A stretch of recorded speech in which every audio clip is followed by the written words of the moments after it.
Another me another, another memorable moment just popped in my head. Uh, I had a later call one day. Sometimes you had to be there at 6 o'clock in the morning, and so watch the dew evaporate. Uh, but my call was like 9:30, 10 o'clock, and I came up and I was looking for where they were shooting, and and I drove into the shot, and there was a lot of yelling because they just didn't want, a 1970 Plymouth Satellite blundering through the bushes in 1880. Yeah. So I was very embarrassed, but they didn't have anybody to stop you or a, any tape or anything like that. Anyway, um, but I could go on, but go ahead and ask another question if you got another. Um, if you could have swapped roles, which of the other characters would you have chosen? Oh, goodness. Um, well, everybody wants to be the hero, of course, but I'm not the hero type. Uh, Jimmy, the costumer, do you know his last name? Did I you? don't, I do. Yeah. Okay. I think I told you it turned out that um, he was from a town just, half hour drive Hmm. where I grew up down in Mississippi. So we had a lot of yakking to do. Um, and he was working with Lee. He was Lee's guy pretty much in terms of making sure he was all together and had what he needed and all that. And that was his hero clothes. Okay, hero clothes next, Lee. And he'd go out and he might be in Sunday best or something, but then he'd have to get into his gunslinger role. So hero time.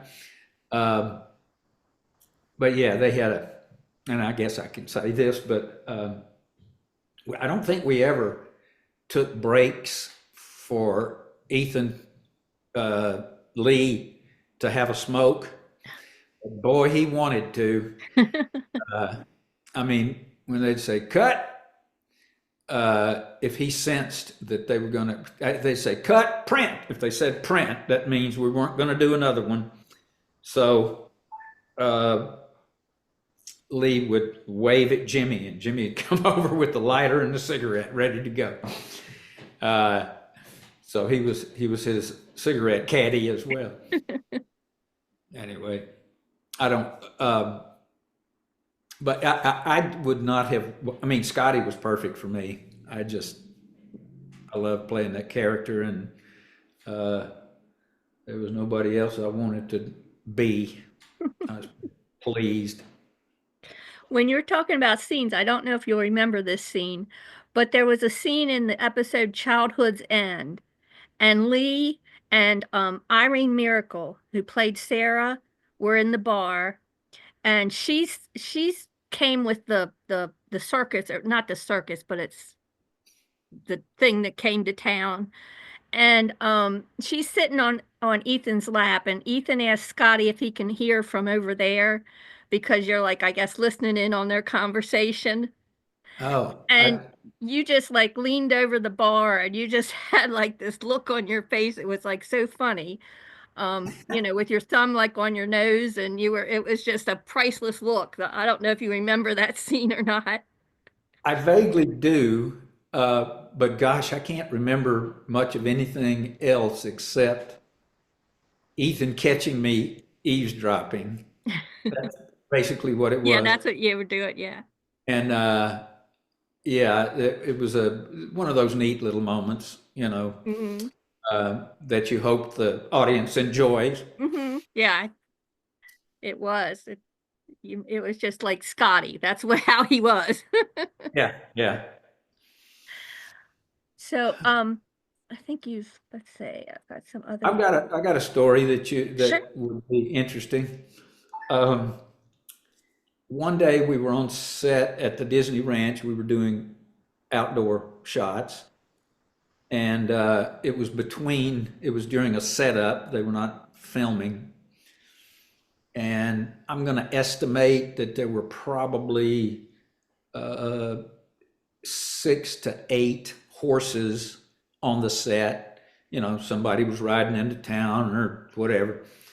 And there were wranglers. There were probably 3 could handle that many.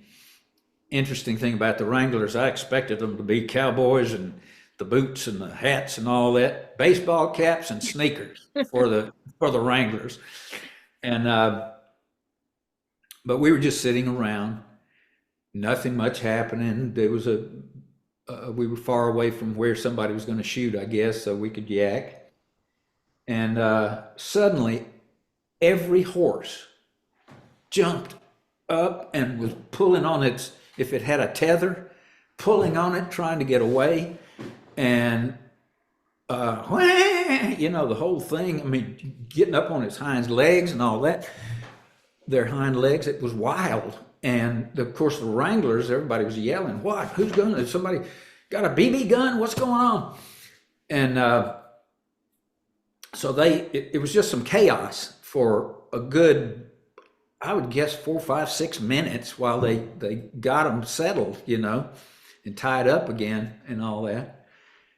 And as soon as they did kind of get them settled, somebody who had been over there listening to the radio said, earthquake in San Francisco. Oh, and those horses knew it. Those horses knew exactly when it happened. They could feel it and we couldn't. Right.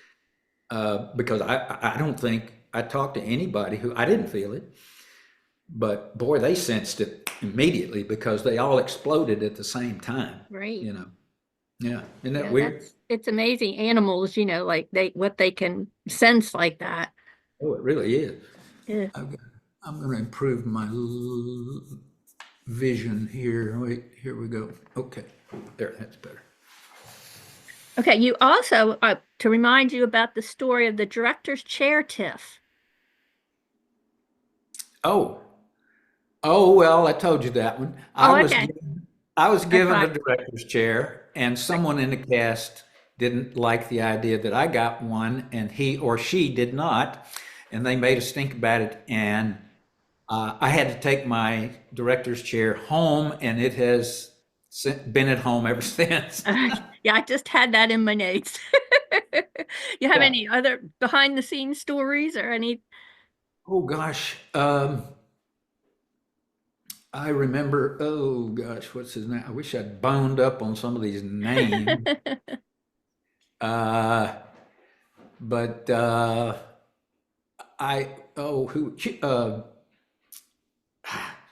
who's the actor who played Wyatt Earp on television?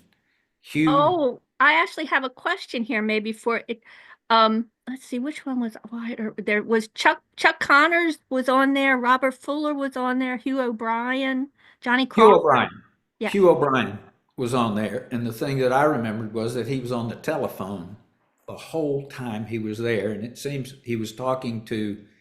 It sounded like I wasn't eavesdropping, of course, Connie. Right. But you couldn't help but hear that he was talking about financial things, a stockbroker or somebody. And I thought, man, why would you? Anyway, but Chuck Connors was funny. He was really loosey-goosey and enjoyed. He played the rifleman on TV. I was a big fan when I was a little boy, you know, choo, choo, choo.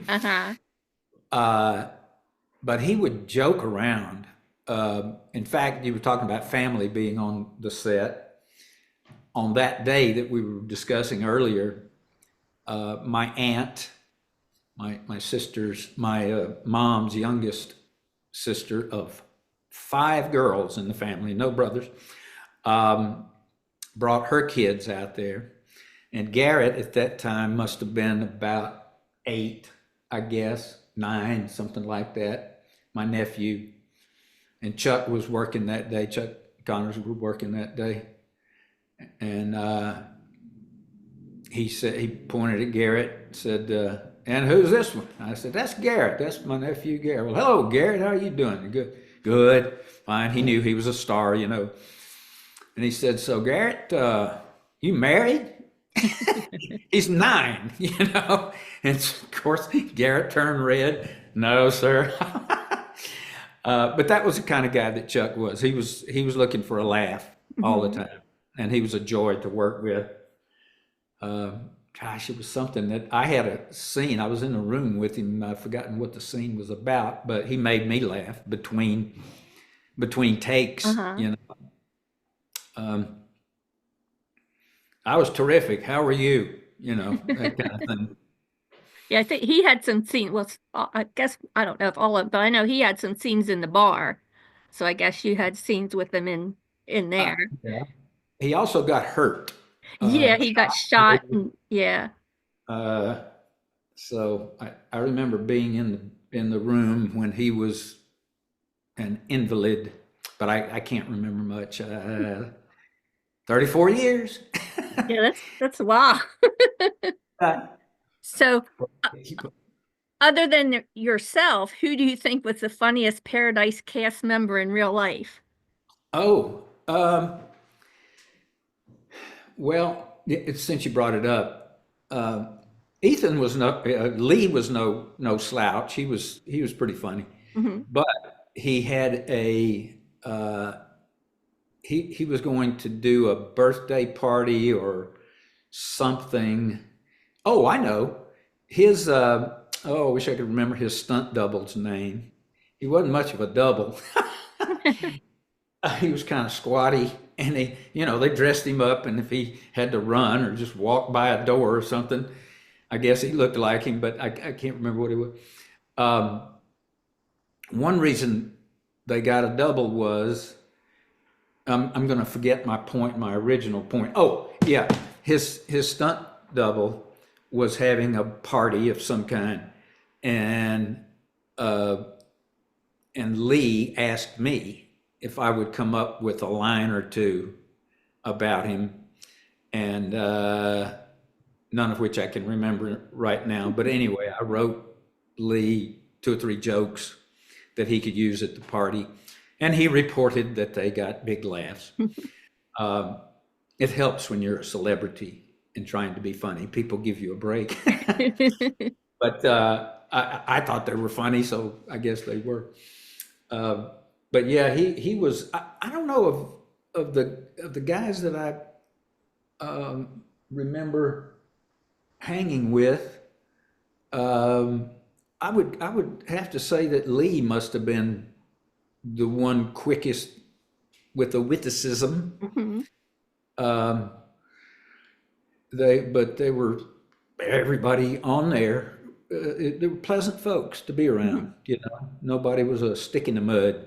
Nobody that you hated to see coming.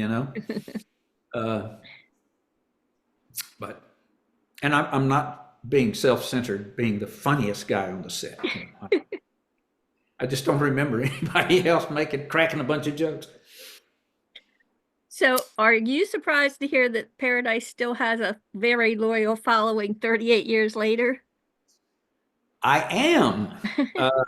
I am very pleasantly surprised. Mhm. I know people are still watching it because, as I told you earlier, I'll get these uh, Residual checks. residual checks, and we're apparently really big in Malaysia, Oh.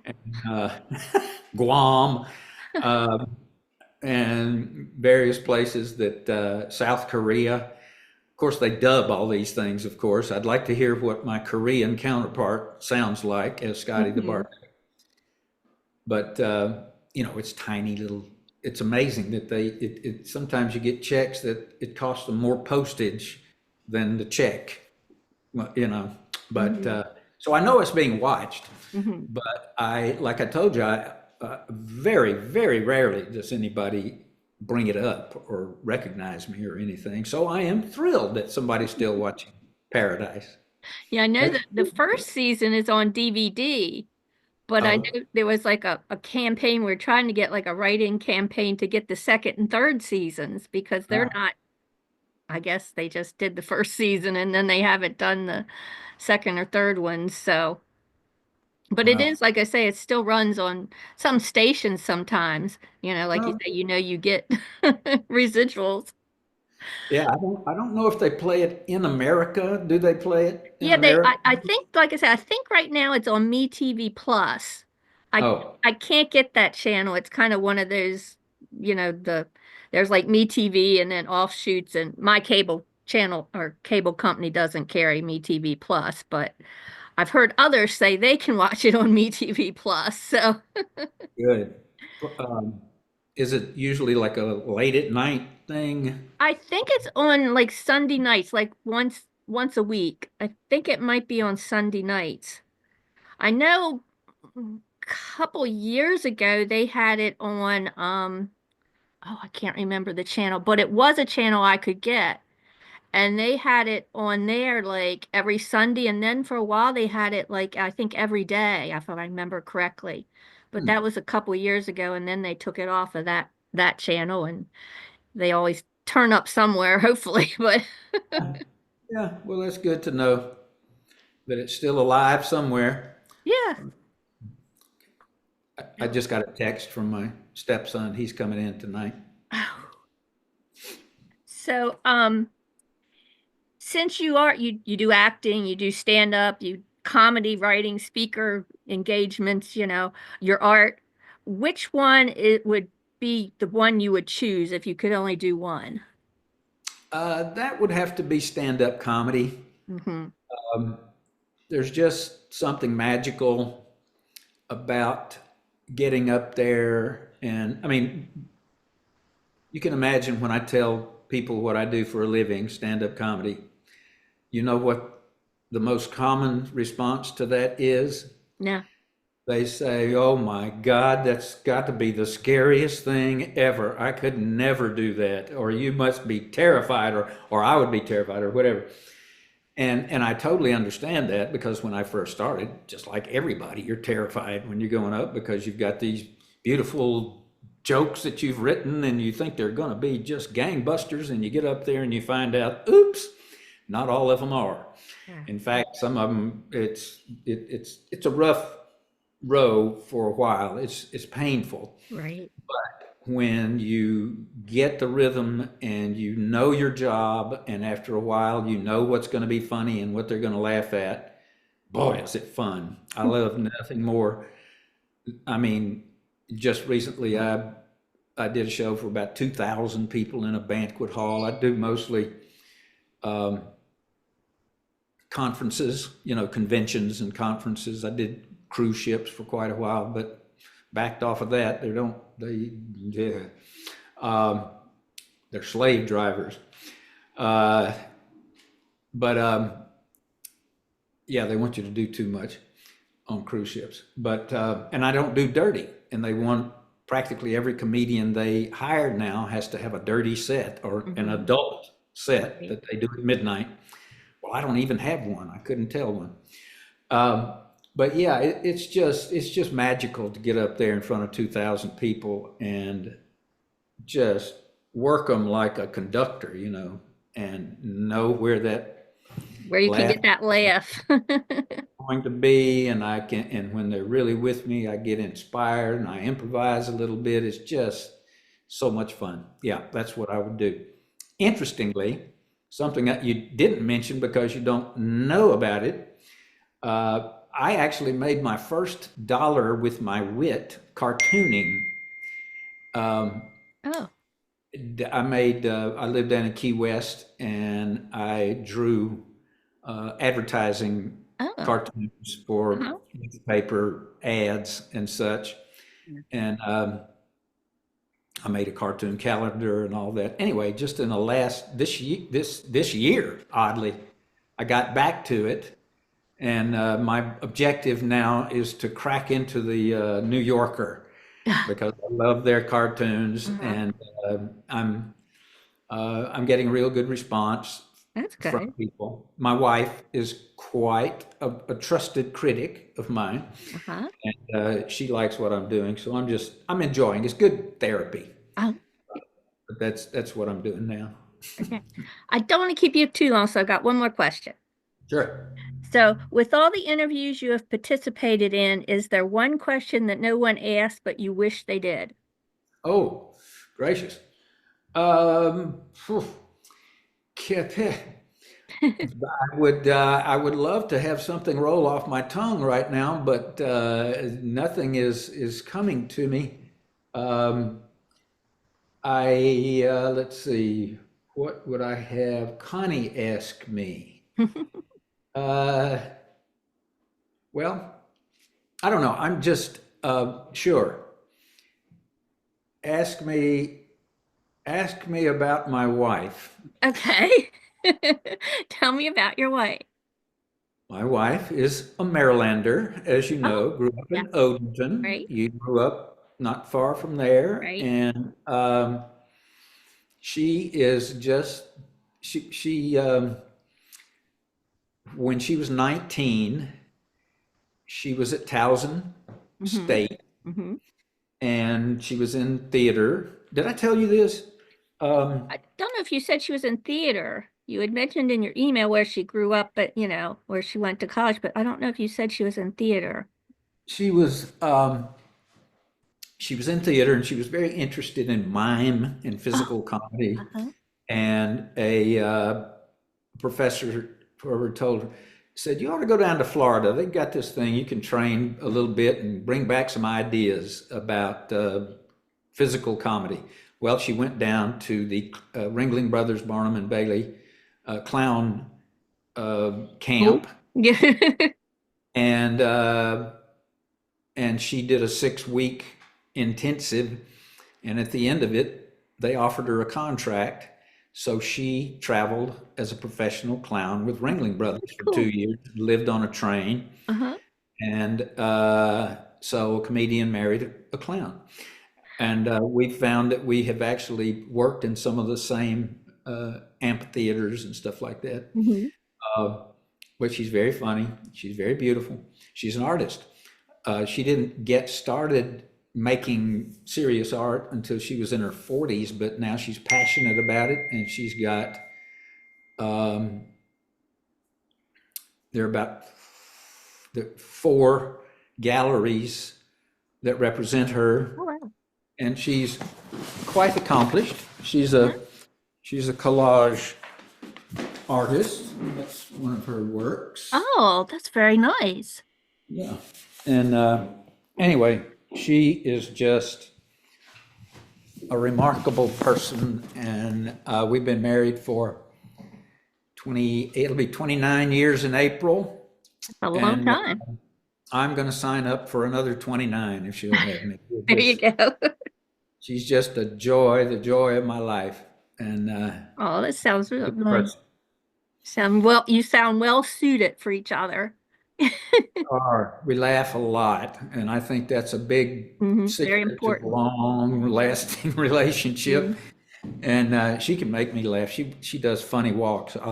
She'll tell me something and then walk away and go boom, boom, boom, boom, and I'll laugh. She'll do. Uh, she's a real kick. And I have raised her 2 boys since they were 3 and 8, Oh, and now 33.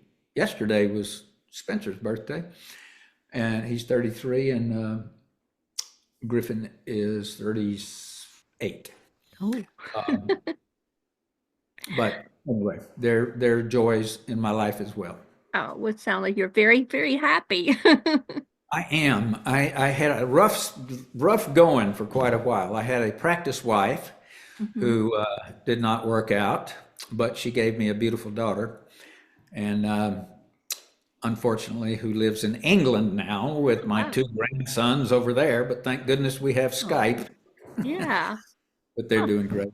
yeah. Skype. What you do without it? I mean, like you Oh, say, it's so, to keep in touch with friends or family or whatever. it's magical, really Yeah. magical. Really magical. I So mean, my grandsons over there are 8 and 6, and they're wild Indians. So when Brittany and I get on a call together, they'll pass by in the background and see it's me, and they'll come buzzing over, and then it's all out craziness for as long as possible. When I'm down visiting my mom, who is 98, mhm. she insists every time that she doesn't know how to do the computer and Right, the Skype and right, all that. So right. I'll set up a Skype with Brittany and the boys, and She just loves watching their antics. Sure. They're always happy to oblige. They started tussling. Brittany was in the middle and they started tussling one day. And Brittany said, "Boys, boys, boys, what's the one rule you cannot break?" And together they said, "No fighting on Mummy's body." That's Anyway, funny. I am, yeah, I am really the luckiest guy on earth and could not be happier, I'm happy to say. Oh, that's so nice.